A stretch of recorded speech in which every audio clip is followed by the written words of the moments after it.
Bueno, muchísimas gracias. Muchísimas gracias a la Fundación Santa Fe y al comité organizador por invitarme a participar en este espacio, que de hecho hemos visto a lo largo de la mañana es un espacio muy enriquecedor por la interdisciplinariedad de lo que nos atañe. Em, Justamente, bueno, este manejo interdisciplinario del desarrollo orofacial en niños y adolescentes relacionado con el complejo orofacial, yo veía las dos ponencias anteriores y yo de alguna manera les voy a repetir desde el punto de vista fonoaudiológico sobre esos mismos temas. A veces uno piensa, no sabe si esto es bueno o malo, pero pues yo creo que es una mirada diferente y es lo que justamente hace la interdisciplinariedad. Como ya lo dijimos, pues yo soy fonoaudióloga y la mirada que les voy a dar es desde la fonoaudiología, mi ponencia de respiración, fonación y deglución y relación con las con las estructuras orofaciales. O sea, en resumen, de lo que vamos a hablar es de esta estrecha relación que existe entre la forma y la función. Es lo que hemos venido hablando durante toda la mañana y es lo que yo les voy a dar desde el punto de vista más de la función, que es lo que nos atañe a la parte de fonoaudiología.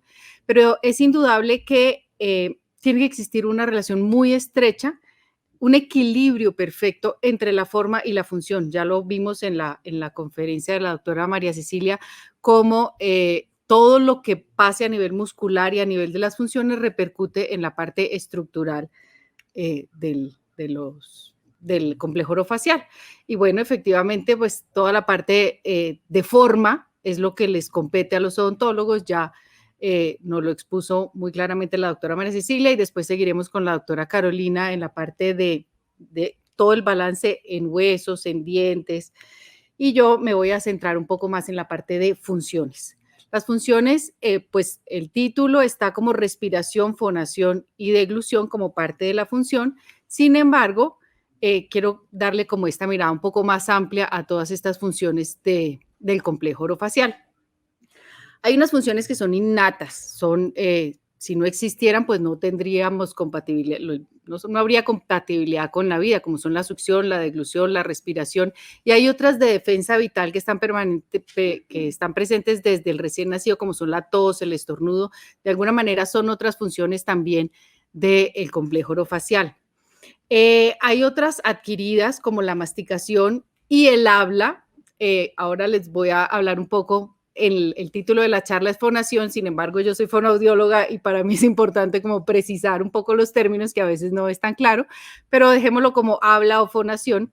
Y hay otras funciones que se denominan más funciones sociales, también se les ha llamado funciones de sexualidad oral, que es toda la parte de expresión y gesticulación orofacial, la sonrisa, la risa, el beso, de alguna manera también tienen que ver en este equilibrio. Yo vuelvo y hago énfasis en que cualquier desajuste en la forma nos lleva a desajustar la función o viceversa, cualquier desajuste en la función nos desajusta la forma. Y también lo decía la doctora María Cecilia, que muchas veces no se logra saber en el diagnóstico dónde estuvo la causa, qué fue lo que llevó a qué, porque lo que termina apareciendo es como una mezcla de síntomas que no es tan claro pues definir. ¿Y por qué se nos rompe normalmente o con mucha frecuencia este equilibrio perfecto que deberíamos tener? Por la presencia de los hábitos orales, que también ya hablamos un poco de eso. Los hábitos orales son costumbres adquiridas por la repetición continua de una serie de actos que sirven para calmar una necesidad emocional o psicológica. Ya nos dijo el doctor Chaskel toda la amplia gama de condiciones desde la psiquiatría que nos llevan de pronto a instaurar hábitos o que surgen a causa de una alteración en la forma o de la funcionalidad de otros sistemas del organismo. Ahí volvemos que a veces no se sabe muy bien qué desencadena el hábito, si la alteración en la forma, la alteración en la funcionalidad o la alteración emocional. Y casi que aquí se resume toda el sentido de nuestra mañana de hoy. Es importantísimo tener claro que los hábitos son actos inconscientes y es por esto que su mirada debe ser pues desde una mirada multidisciplinar y tratar de ver cuál es el origen y qué podemos hacer para el abordaje. Entonces, ¿Qué es lo que nos rompe de dónde vienen estos hábitos o qué nos rompe este equilibrio entre la forma y la función? Vamos a repetir muchos de los conceptos que ya se dijeron desde, como les dije, el otro punto de vista. Entonces ya la doctora María Cecilia nos contó muy ampliamente sobre la succión. Yo solo quiero hacer como un repaso rápido por si alguna duda quedó. Hablamos de la succión nutritiva y la succión no nutritiva y empecemos con la succión nutritiva y con la lactancia materna, que es como la base el desarrollo orofacial o por lo menos lo que naturalmente debería ser. Ya nos mencionó cómo este movimiento arranca de una forma refleja, el reflejo de succión que está presente desde la vida intrauterina y a este se asocian otra cantidad de reflejos como el reflejo de búsqueda, que es aquel que se desata cuando el bebé se le toca la mejilla y inmediatamente busca para poder encontrar el seno materno, el pezón y poder empezar el proceso de succión. El proceso de succión, ella nos lo mencionó claramente, va en un acompañamiento, en unos movimientos de ascenso y descenso de la mandíbula acompañados por la lengua y la lengua hace todo este movimiento peristáltico para lograr la extracción de la leche y poder lograr pues la alimentación del bebé, que es el objetivo, el fin último de esto. Hablábamos también que digamos que aunque no es ni siquiera normal, porque si hablamos de normal es lo que repite la norma y realmente la lactancia artificial hoy en día casi que es más frecuente que la lactancia materna. Pero pensemos la lactancia materna como el proceso ideal para llegar a la función madura y al desarrollo orofacial. También ella nos hizo un excelente paralelo entre la lactancia materna y la lactancia artificial, de qué hace la diferencia en uno y otro. Y como les digo, idealmente debería llevar la lactancia materna a la función madura y al desarrollo orofacial. Sin embargo, esto no siempre sucede y no siempre sucede porque pasan varias cosas. Se nos instauran algunos hábitos o algunos patrones inadecuados que no permiten que esto suceda. Y aquí viene el concepto que también ella lo mencionaba de la lactancia artificial, sobre todo la lactancia artificial inadecuada, porque el ideal sería, evidentemente fue una de las preguntas para ella, ¿qué pasa si no se logra una lactancia materna? Pues evidentemente el niño hay que alimentarlo, pero es aquí donde debería tenerse muy en cuenta que los patrones musculares fueran lo más similares a los que se pueden conseguir dentro de la lactancia materna, si no iguales, porque no va a ser posible que sean iguales, pero sí lo más similares. Hay algunos errores muy frecuentes que se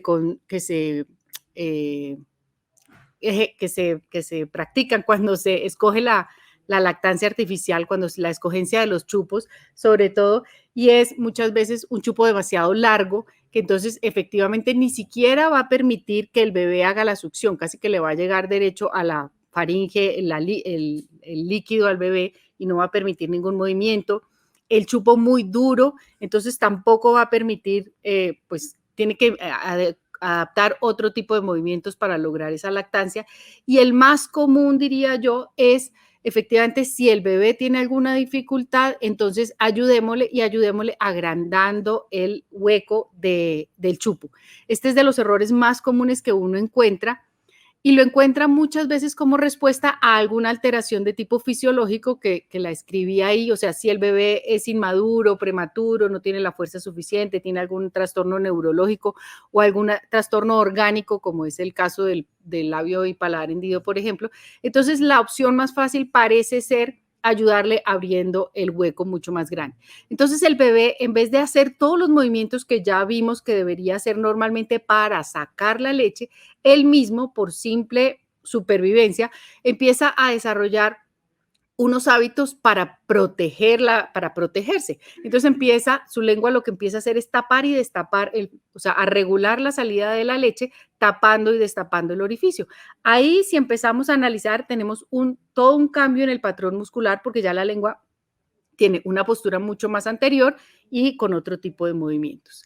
Y efectivamente aquí también tenemos como un factor que se nos puede interponer ahí, toda la parte que nos contó el doctor Chaskel de la parte afectiva, emocional, que hace que se instauren de pronto hábitos de succión no nutritiva, de una manera ya un poco más patológica, como él nos mencionaba. Hasta cierto punto los sabemos que son aceptables, pero de un cierto punto para allá ya se nos instauran como algo muy patológico. Esto no me está pasando, no sé por qué. Ya. Y pues aquí tenemos todos los problemas de la succión no nutritiva cuando ya se vuelven problemas. Dentro de los problemas tenemos, por ejemplo, la lactancia artificial hasta edades muy tardías. Claramente ese sí es de las cosas en las que tenemos consenso. El niño que llega al colegio con el tetero, pues ya se está perdiendo, que también lo mencionó la doctora María Cecilia. Incluso no solo está el hábito de succión como succión, que ya es perjudicial, sino muchas veces también el niño, que también lo mencionó el doctor Chaskel, no resiste alimentos sólidos, no quiere ejercer su masticación. Entonces la mamá le parece más cómodo licuar todo y meterlo en el tetero, porque obviamente aquí se juega un papel muy importante la psiquis de la mamá, y que un niño se nutra o gane peso es de las cosas que más angustia genera en una mamá. Entonces, muchas veces este tipo de soluciones siempre son pensando en la ganancia de peso, en la nutrición, y se olvida todo este proceso importante que tiene que ver con el desarrollo neuromuscular del complejo orofacial. Creo que todos, no, ya. Hablemos entonces, esa es la succión. La segunda función que dijimos que es innata es la deglución. La deglución es otra de las funciones que va pues inherente a la vida.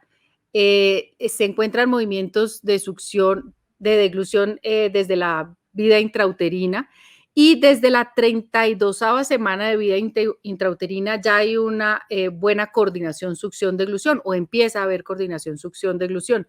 Este es un dato clave porque eso nos marca la capacidad de supervivencia de un prematuro. O sea, si un bebé prematuro nace antes de la semana 32ª, sabemos que va a tener problemas para la alimentación. La deglución tiene estas tres fases: una fase oral o bucal, una fase faríngea y una fase esofágica. Perdón. Voy a devolverla y ahí sí avanza. Creo que nos vamos a demorar 2 veces más en esto. Les hablaba de las tres fases de la deglución. La fase oral, que es una fase voluntaria, es la fase que se relaciona con la preparación del alimento, con la succión en el caso del neonato, con la masticación y la preparación del bolo alimenticio en el caso de niños más grandes o adultos, e incluso deglución no solo tenemos de alimentos, sino tenemos deglución de saliva, que es permanente, es un reflejo permanente. Más o menos está estipulado que uno deglute 2 veces por minuto estando despierto.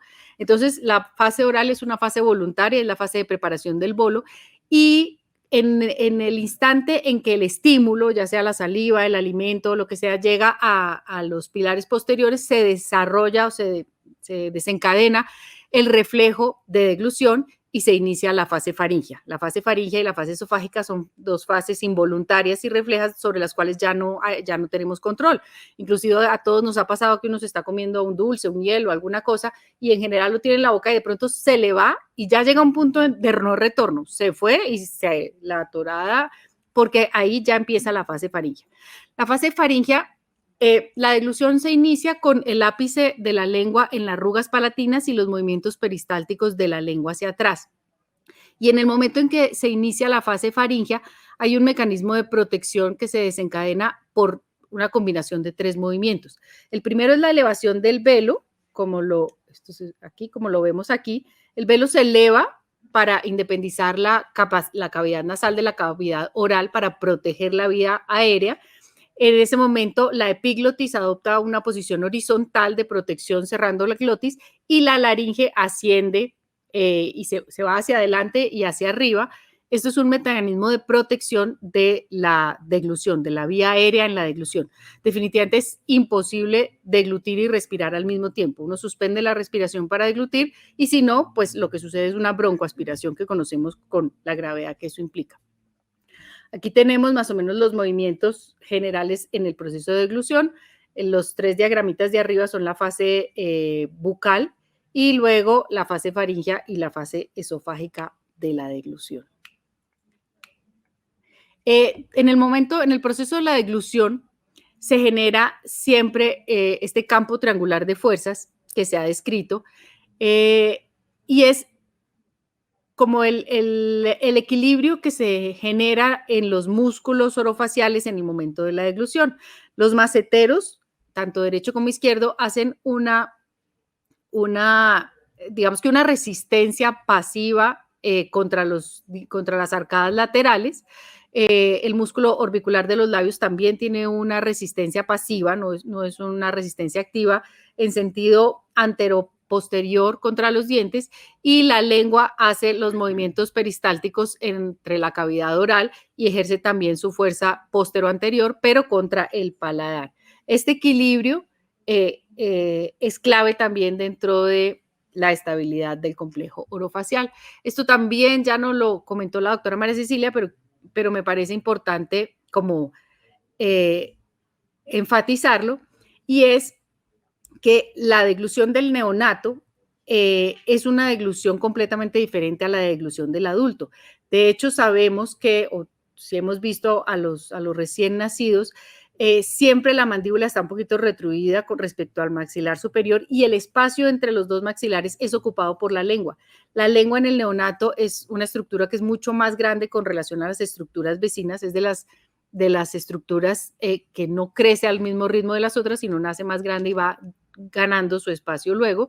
Y ya también lo dijimos, el pezón es comprimido por la elevación de la mandíbula y la lengua que se acanala recibiendo. Este es el proceso de deglución infantil en el periodo neonatal. También nos lo comentó, con la erupción de los dientes, el equilibrio empieza, pero aquí me salté una, me fui mucho. No, pero es que me la salté.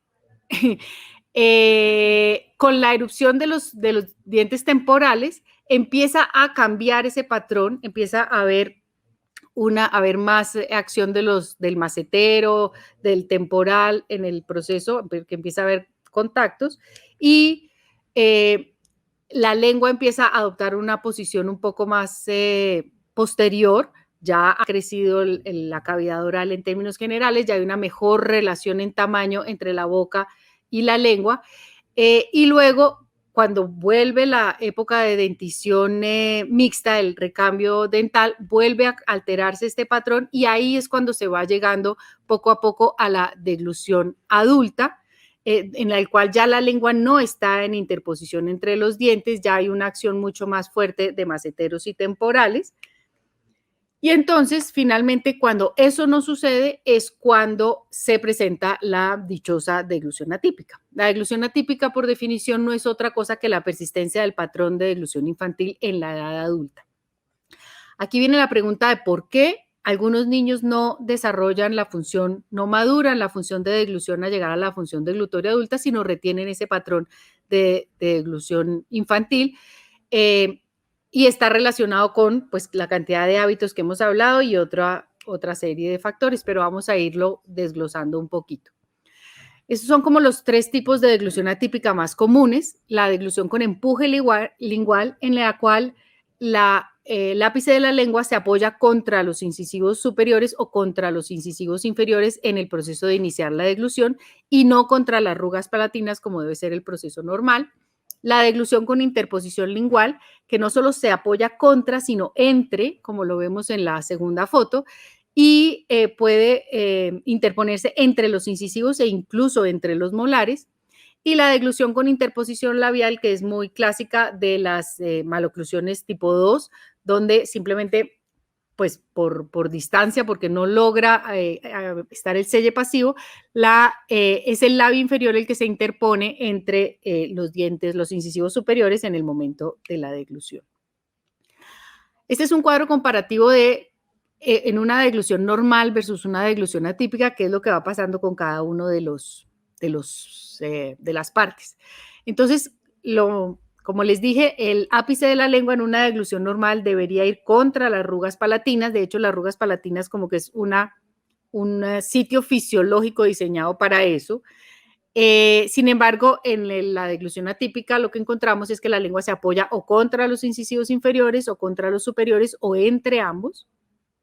La parte media de la lengua en una deglución normal debería subir a tocar la parte más profunda del paladar, y en una deglución atípica, como el movimiento en general está mucho más anterior, no alcanza a subir a tocar la parte posterior del paladar, entonces se colapsa entre los molares, como les digo, a veces interponiéndose incluso entre los molares, otras veces simplemente se colapsa ahí en la mitad, y la parte posterior, que en una deglución normal hace como un ángulo, ese ángulo de 45 grados que veíamos en el diagramita que se movía contra la pared faríngea, en la deglución atípica es la parte posterior de la lengua la que sube a tocar el paladar óseo. Entonces tenemos toda una fuerza de la lengua adelantada hacia los dientes. En una deglución normal, los maceteros deben estar activos. En el momento de deglución hay oclusión y el macetero se activa. En una deglución atípica, dependiendo de si hay interposición o no entre los molares, pues los maceteros van a estar activos o a veces pasivos. Todo el grupo muscular del mentón en una deglución normal debe estar pasivo, y en una deglución atípica muchas veces, para compensar la falta de la agilidad de la lengua, el movimiento normal de la lengua, que es el que debe llevar el bolo alimenticio o la saliva hacia atrás, se hace una fuerza exagerada tanto como con los labios como con el mentón. Entonces tenemos pacientes con deglución atípica que uno les ve como unas muecas muy, muy generalizadas aquí en la parte de los labios y del mentón. Entonces llegan a desarrollar una fuerza excesiva en ese grupo muscular. Y el orbicular de los labios también, que en una deglución normal es un sellado, es una resistencia pasiva, o sea, no hay ninguna fuerza contra los incisivos anteriores, pero sí hay una fuerza de selle, de contención, digamos. Mientras que en una deglución atípica, el músculo orbicular algunas veces lo encontramos exageradamente débil o se ha fortalecido por esta mueca que les estaba contando ahora. En una deglución normal no debe haber ninguna fuerza en sentido póstero anterior contra los dientes, pues los dientes finalmente es una estructura bastante frágil, si se quiere, si la comparamos con el paladar, porque los dientes están sujetos solo por un lado, mientras que el paladar está completamente pues estable. Y en la deglución atípica lo más grave es que la lengua ejerce esa fuerza postero anterior contra los dientes y pues causando unos desastres que normalmente los odontólogos son los que tienen que buscarle soluciones. Hay algunas alteraciones de la deglución que tienen otro tipo de origen. Se llama disfagia, son de origen neurológico o de origen anatómico por alguna incoordinación de los músculos o en los casos, por ejemplo, de resecciones muy amplias por cáncer, ese estilo de cosas que no vamos a tocar aquí. Aquí nos vamos a centrar en las alteraciones de la deglución que llamamos deglución atípica, que es la que va asociada al imbalance muscular orofacial. De la respiración también nos contaron bastante. La respiración es otra de las funciones innatas y vital, esa sí que es la más vital de todas. Lo primero que se espera que haga un niño cuando le cortan el cordón umbilical es que respire, indudablemente. De la respiración, lo que más nos importa efectivamente, como lo oíamos antes, es el modo de respiración.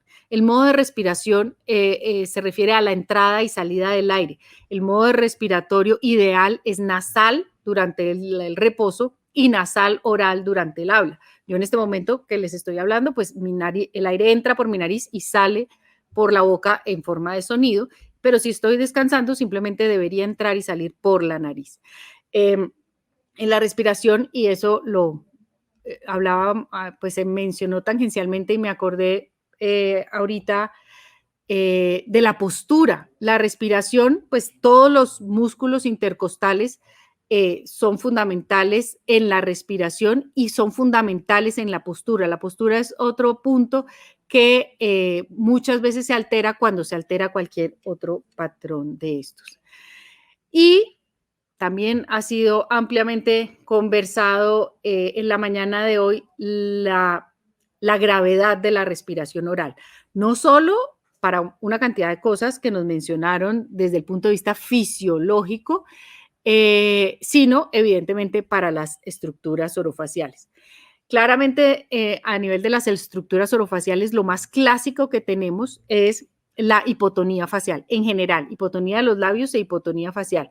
Cualquiera de estas fotos que vemos ahí, uno casi que se puede imaginar qué pasa si le toca a cualquiera de esos niños cualquiera parte de la zona perioral porque se ve la hipotonía, es muy marcada.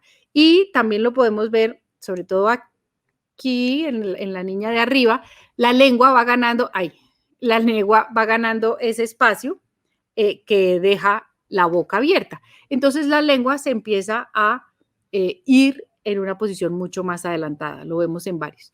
Y hay otra característica del respirador oral. La respiración oral tiene un origen muchas veces anatómico, o sea, el niño o el adulto no respira porque tiene unos cornetes hipertróficos, tiene algún problema obstructivo, tiene adenoides gigantes, tiene el tabique desviado, tiene rinitis alérgica muy marcada y definitivamente no hay manera que respire por la nariz, en cuyo caso, pues claramente tenemos que incluir otro profesional dentro de la cadena y es que tenemos que solucionar ese problema desde el punto de vista anatómico, orgánico. Pero muchas veces la respiración oral es de origen funcional, se va generando como un hábito, se va generando como un hábito a expensas de los otros hábitos. Entonces, si empatamos uno con otro, si yo estoy chupándome el dedo, pues claramente para que pueda chuparme el dedo, mi boca está abierta y empiezo a generar ese hábito.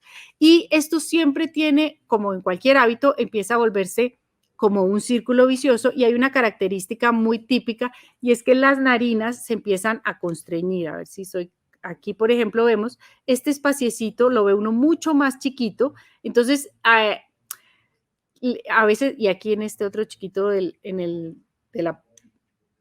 este otro también vemos que las narinas casi que uno dice por ahí claramente no entra el aire, pero aquí hay un punto que siempre hay que analizar con mucho cuidado, porque si uno hace esto en fonoaudiología lo evaluamos con una prueba de Rosenthal, que es una prueba muy sencilla y es simplemente pedirle al paciente que respire por cada una de las narinas 20 veces. Si yo soy capaz de hacerlo, quiere decir que mi nariz es funcional. Si no soy capaz de hacerlo, me tengo que ir a donde el otorrino. Pero muchas veces ese hábito y a veces es combinado. El niño de pronto tiene una rinitis que amanece congestionado en la mañana, le cuesta trabajo respirar, empieza a respirar por la boca, pero su nariz se empieza a volver perezosa, entonces empieza a cerrar el círculo del hábito y a veces cuando estamos haciendo el manejo tenemos que tener mucho cuidado de ver hasta dónde yo puedo entrenar esa nariz o desde dónde ya definitivamente se me sale de las manos y tengo que consultar un especialista. De la masticación también hablamos, la masticación es una de las funciones adquiridas, se adquiere igual a expensas de unos reflejos que son innatos en el bebé, pero empieza a madurarse más o menos a partir del 9º mes, efectivamente con la salida de los primeros dientes. La masticación tiene estos 3 pasos, incisión, corte y trituración y molimiento, y es en el adulto, pues o en el niño grande, lo que nos va a permitir la alimentación, toda la preparación del bolo alimenticio para llegar a la deglución efectiva. Sobre la masticación, efectivamente también ya la doctora María Cecilia lo dijo, es muy importante que vaya madurando hasta llegar a los movimientos que son más circulares y bilaterales, que es una de las cosas que a veces no pasa, el niño se queda con un hábito de masticar simplemente por uno de los dos lados. Los músculos de la masticación, simplemente como un recorderis anatómico de la importancia de estos músculos para la masticación, el temporal, el macetero, el pterigoideo interno y el pterigoideo externo. En mi título decía respiración, deglución y fonación, creo, y entonces ahí les dije que yo entro un poco en conflicto con la palabra fonación como tal. Fonación, y entonces dije, hagamos el ejercicio desde la esencia del lenguaje. A mí me encanta ir a la RAE, lo que no diga la RAE no existe. Entonces fui a la definición de fonación en el diccionario de la Real Academia Española y esta es la definición, emisión de la voz o de la palabra, o sea, de alguna manera sí está bien usar fonación en ese contexto que lo usamos en el título, sin embargo, como yo soy fonoaudióloga, pues para mí emisión de la voz o la palabra, como que eso me queda un poco en el aire y tiene que ir de la mano de algún contexto un poco más amplio y entonces llegamos a al habla. Para nosotros es como más interesante hablar de habla y habla como expresión verbal del lenguaje. Es otra de las funciones adquiridas de nuestro complejo orofacial. Eh, Se va desarrollando igual desde que el bebé nace y justamente los recurrentes del habla son los que ya dijimos, la succión, la deglución, la masticación, como la parte de ejercitación muscular para poder llegar a la precisión que se requiere el habla. El habla, el habla se desarrolla a expensas de unos distintos sistemas que nos permiten llegar a la expresión como tal verbal del lenguaje.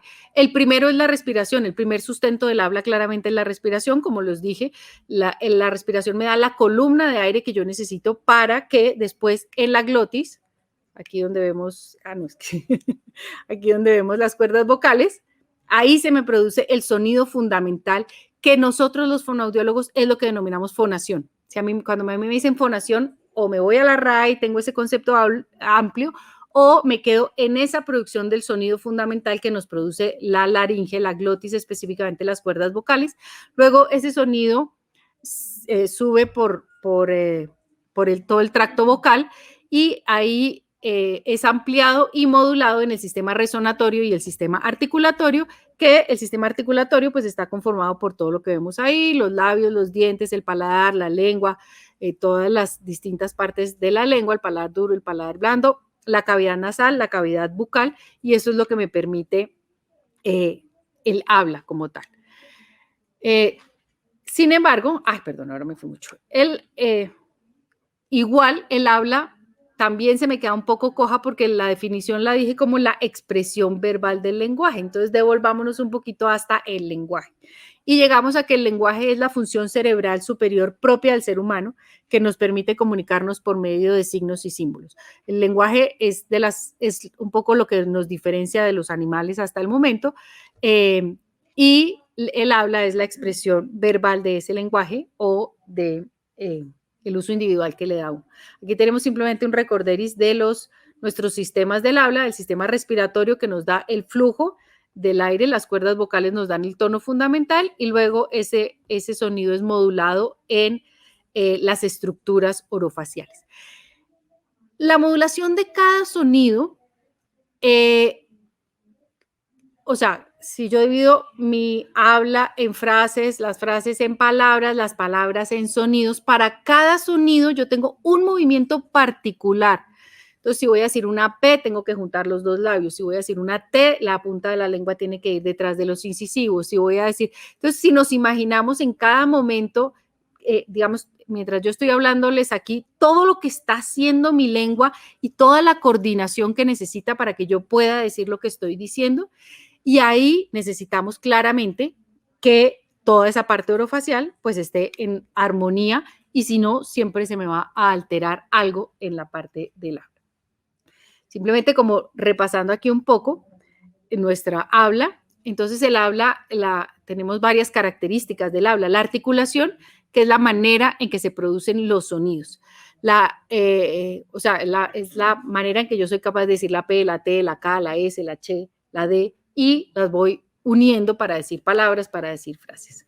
La voz es el uso de las cuerdas vocales, o sea, es lo que me da sonido para esas palabras, que arranca a expensas de la respiración. La fluidez es el ritmo al hablar, ese, digamos, el que alguien hable más rápido, hable más lento, el que yo pueda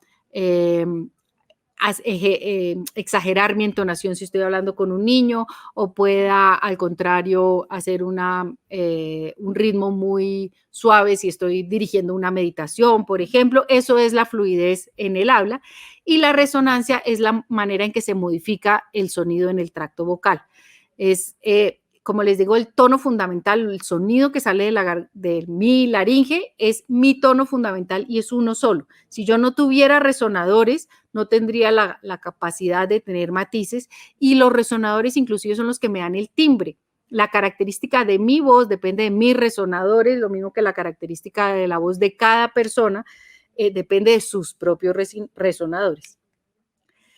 Dentro de las alteraciones del habla, volvemos a que hay algunas que tienen que ver con nuestra charla de hoy y otras que no, pero no quiero como dejarlas de lado, porque por ejemplo hay alteraciones del habla, y aquí estoy hablando de alteraciones del habla, no del lenguaje, que con eso ni me voy a meter.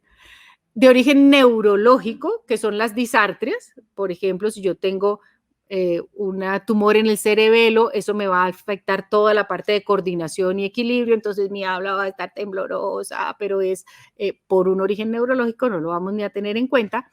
Y las que sí vamos a tener en cuenta son las que llamamos dislalias, que hay dislalias de origen orgánico y dislalias de origen funcional.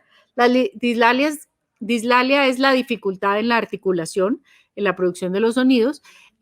Cuando es de origen orgánico, por ejemplo, en el caso de una anquilosis de lengua por un frenillo muy corto, en el caso del labio y paladar o alguna alteración anatómica en las estructuras orales, me generan una dislalia de tipo orgánico.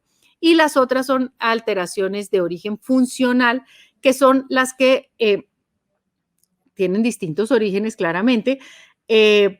Uno muy común es toda la parte del balance muscular de las estructuras orofaciales.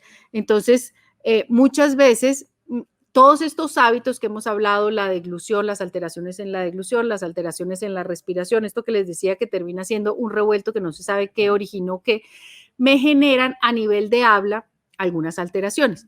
Por ejemplo, pues la más evidente, que creo que todo el mundo la tiene clarísima, es lo que llamamos los niños lenguizapos, que es con la S así interdental. La S interdental normalmente va asociada a una deglución atípica, normalmente va asociada o con frecuencia puede ir asociada a una respiración oral y es muy evidente y todo el mundo la oye alterado el sonido, entonces yo digo Susana y pues claro, no me sonó como debería ser. Pero hay otra cantidad de alteraciones del habla que muchas veces auditivamente no se alcanzan a percibir. Por ejemplo, el caso más preciso es el de la T y la D. La T y la D, la T y la D son fonemas dentales, quiere decir que mi ápice de la lengua se apoya detrás de los incisivos superiores. Yo digo T, digo D, así debería sonar. Pero resulta que yo puedo decir T y D y suena igualito, pero la lengua no está contra los incisivos anteriores, sino está interpuesta. Entonces, aunque no lo perciba auditivamente como una alteración, es un tema que me retroalimenta negativamente el círculo, porque si ese niño que además tiene un hábito, que tiene una mordida abierta anterior y que tiene deglución atípica, yo no le corrijo eso, pues siempre que él dice T y D, de alguna manera se está empujando también los dientes y está ampliando su mordida abierta y está pues complicando el cuadro que ya estamos tratando de manejar desde odontología o lo que sea. Y otras veces, en estos casos de hipotonía generalizada, yo les estaba tratando como que se imaginaran la precisión de cada músculo para poder llegar a un lenguaje conectado. Cuando tenemos una hipotonía generalizada a nivel facial, muchas veces uno no percibe alteración como tal en un fonema, pero sí hay como una distorsión generalizada, como que le cuesta trabajo hablar rápido, como que se le traban las palabras, como que las arrastra, y es por la falta de tonicidad en los músculos orofaciales. Esto es simplemente como para recordar un poco que en fonoaudiología, cuando hablamos de fonación, es el proceso mediante el cual se produce la voz, o sea, es el tono fundamental que aparece a expensas de la vibración de las cuerdas vocales. Y es el que nos da todo el sustrato para tener sonido, para tener palabras, para tener habla, para tener lenguaje, pero es la fonación. Entonces, como veíamos, el problema es que nuestro dichoso equilibrio, que debería ser perfecto siempre, con mucha frecuencia, se nos rompe. Se nos rompe en la forma, se nos rompe en la función, no importa en dónde, pero se nos genera el desequilibrio y el desequilibrio nos va a traer problemas. Y esto es lo más clásico, que también ya lo mencionaban, a veces no es tan claro saber cuáles son las causas y cuáles son las consecuencias. ¿Qué fue lo primero? A veces es fácil. El niño tenía unos cornetes hipertróficos y el respirador oral y a partir de la respiración oral generó la cantidad de cosas. pero otras veces no es tan claro y entonces no sabe uno si la respiración oral es la causa de el hábito de succión no nutritiva, que además puede tener su origen en algunos temas más bien afectivos, emocionales, en los problemas de apego que nos mencionaba el doctor Chaskel esta mañana, pero lo que terminamos teniendo es un conjunto de síntomas en los cuales, como les digo, es difícil precisar cuáles son causas y cuáles son consecuencias. Normalmente tenemos respiración oral, alteraciones oclusales, dislalias, deglución atípica, hipotonía labial, hipotonía de maceteros, alteraciones en la masticación, alteraciones en el habla. Esto simplemente como por recordar que digamos que dentro de los 3 grandes grupos de etiología tenemos que tener en cuenta los factores afectivos, los factores orgánicos y los hábitos orales. Dentro de los factores afectivos, se me olvidó mencionar que a veces no es tan claro por qué los niños retienen ese patrón de deglución infantil en vez de madurarlo cuando no hay claramente un hábito o no hay otras etiologías claras. Se han hecho estudios donde se ha visto, así como por ejemplo hay niños que no desarrollan su habla simplemente por un tema emocional, afectivo, porque no quiere crecer, se ha visto que puede tener que ver el origen ahí. Entonces, o sea, yo no quiero crecer por problemas emocionales, afectivos, por cualquier otro problema que serán del resorte del manejo del doctor Chaskel, pero una de las manifestaciones, así como se orina en la cama, que es de los niños chiquitos, entonces mantiene el patrón deglutorio infantil. Dentro de los hábitos orales, pues los hábitos de succión no nutritiva, la lactancia artificial, una inadecuada lactancia artificial claramente, y la respiración oral vista desde si fuera como hábito y no como origen orgánico. Y dentro de los orígenes orgánicos, pues tampoco podemos desconocer, por ejemplo, también lo mencionaban esta mañana, que hay alteraciones oclusales congénitas, simplemente históricamente en su familia todos son clase 3 y el niño nació clase 3 y su lengua tiene que adaptarse, sus funciones tienen que adaptarse a esa estructura orgánica con la que nació y pues aquí ni qué decir de los pacientes con problemas orgánicos un poco más severos como los pacientes que nacen con labio y paladar hendido u otras malformaciones un poco más claras a nivel ahí. Las intervenciones odontológicas obviamente no son orgánicas, pero las quise traer aquí porque es otro punto que es importante. De hecho, cualquier cosa que uno tenga en la cavidad oral le va a generar instintivamente el reflejo. Por ejemplo, si uno sale con una resina, uno sale y se la toca y la lengua va para allá y quedó rasposa y esto con cualquier aparato que le pongan, con cualquier cosa nueva que tenga en su cavidad oral, tiene que haber un proceso de adaptación para que la musculatura se organice en ese sentido. Entonces aquí están algunas de las alteraciones orgánicas y esta relación en la forma y la función claramente es tan evidente como en este paciente, por ejemplo, que vemos que su empuje lingual es tan fuerte que lo podemos ver, pues en la lengua se marcan claramente todos los dientes y se imaginarán la cantidad de problemas que ha tenido esa señora a nivel odontológico a raíz de ese hábito. Este es un estudio que es viejo, pero me pareció interesante. Simplemente lo que querían analizar ellos era niños con hábitos, en una encuesta en un colegio, es en la Universidad del Cauca, a todos los que tenían algún hábito claramente definido, pues conocido en su casa, les hicieron la evaluación de el resto de factores, de la parte muscular, de la parte de deglución, de la parte de todo. Y claramente, creo que es de toda la población que encontraron en ese colegio de 8 a 12 años, 60 niños tenían algún hábito y definitivamente solo uno de los 60 tenía deglución normal. O sea, claramente que si tiene el hábito, uno podría ahorrarse la evaluación, no se la va a ahorrar, pero podría ahorrársela porque sabe que sí o sí el patrón muscular va a estar alterado, la deglución va a estar alterada y pues evidentemente otras alteraciones a nivel estructural, que no me voy a meter a hablar de esas porque aquí hay muchos expertos en este simposio que nos hablen de la parte de la forma. Nosotros desde el punto de vista de fonoaudiología, ¿qué debemos hacer cuando encontramos alguna situación de estas? Tanto el doctor Chaskel como la doctora María Cecilia hablaron de la prevención y la prevención, o como de tratar de a través de consejos, recomendaciones a los padres, tratar de que no se instauren esos patrones, es lo ideal. Definitivamente, si hay una consejería y a tiempo se le puede decir, estoy completamente convencida de lo que decíamos, lo que decían esta mañana, yo amo el chupo versus el dedo, porque es que el chupo llega un momento en que uno puede armar con el niño toda la historia de por qué se va a ir el chupo y se va para donde se quiera ir, pero se va. En cambio, el dedo es un poco más difícil, sino tratar de acompañar en esos hábitos a los niños, a las familias, para que no permitan que se instaure. Cuando ya tenemos un patrón instaurado, pues ya hay que empezar a hacer una intervención clara sobre el asunto. Vamos a hacer una valoración. En la valoración tenemos que hacer una anamnesis muy detallada sobre todo ese historial de desarrollo del niño, el historial de hábitos y como las situaciones actuales que se ven en el niño. Hacemos una observación clínica general en reposo, en habla y en alimentación.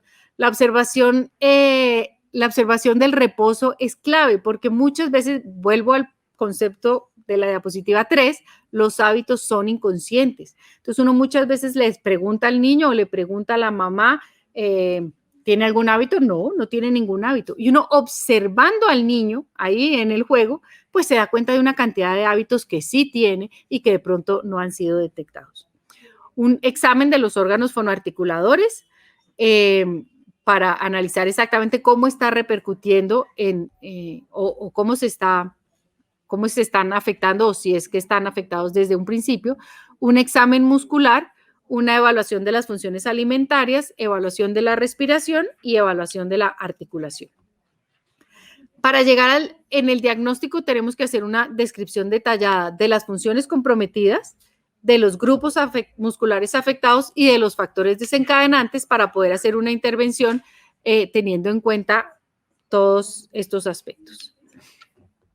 Y lo decía también la doctora María Cecilia esta mañana, el tratamiento cuando ya no han funcionado los aparatos, ni la consejería, la mamá, ni algunas estrategias como que se puedan dar fácil para manejo en la casa, pues tenemos que iniciar una terapia miofuncional. La terapia miofuncional pasa por estas etapas del tratamiento. Lo primero es una concientización porque vuelvo a reforzar, los hábitos son inconscientes. Entonces, muchas veces hay que partir desde hacer conciencia tanto al niño o al adulto o a la familia sobre cuáles son las cosas, cuáles son los factores que le están jugando ahí el problema para empezar ya el proceso de corrección y luego una etapa de reforzamiento, porque también, como en cualquier hábito, es muy fácil recaer. Entonces, así como el que logró dejar el cigarrillo y en cualquier instante vuelve y lo coge, el que logra instaurar su patrón de glutorio adulto, en cualquier momento hay que estar reforzando para evitar que no vaya a retomar ese viejo patrón. Vamos a trabajar sobre los patrones alterados, la deglución, la respiración, la masticación y el habla, si es que hay alteraciones en alguno de estos, según lo que hayamos visto en la descripción detallada que hicimos. Y el objetivo de la terapia miofuncional, pues no es otro que corregir las fuerzas musculares de los labios, la lengua, los maceteros y eliminar los hábitos nocivos de succión y de otros.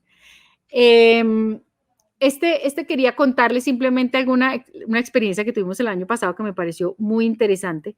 Obviamente, pues como les contaron cuando hablaron de mi biografía, yo llevo muchos años trabajando con pacientes con labio y paladar hendido en Fisulab y los pacientes con paladar hendido sí que son pacientes que todos tienen estos procesos de las estructuras orofaciales y esta balance entre la forma y la función alterada.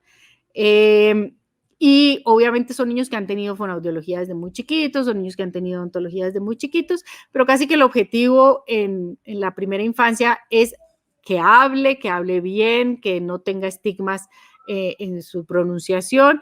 Y entonces a veces esta parte se nos va quedando un poco de lado. Yo me había soñado con hacer unos trabajos grupales a este nivel. Habíamos hecho como una pilotico alguna vez, pero ya pasa, sobre todo en el adolescente, uno va al colegio, el otro va a la universidad, el otro trabaja, el otro puede por la mañana, el otro puede por la tarde, el otro puede el lunes, entonces no había sido tan fácil porque además me parecía que la experiencia grupal para esto puede ser interesante. Y el año pasado apenas nos encerraron, pues lo vimos como una súper oportunidad y empezamos a hacer este taller grupal de manejo de toda la parte miofuncional. Lo lanzamos como este taller, le pusimos este título para que fuera un poco más comercial para los chicos que en esta edad lo único que quieren es tener su sonrisa divina y ya no quieren ver a la fonoaudióloga por ningún lado. Entonces les pusimos tips para el éxito de tu ortodoncia a través de la fonoaudiología y realmente pues fue un espacio fantástico, realmente nos lo gozamos y hemos hecho 2 ciclos, estamos a punto de empezar el tercero, donde todos van compartiendo un poco sus experiencias y ahí vamos logrando avanzar entre todos. Pues eso era lo que yo les quería compartir. Muchísimas gracias.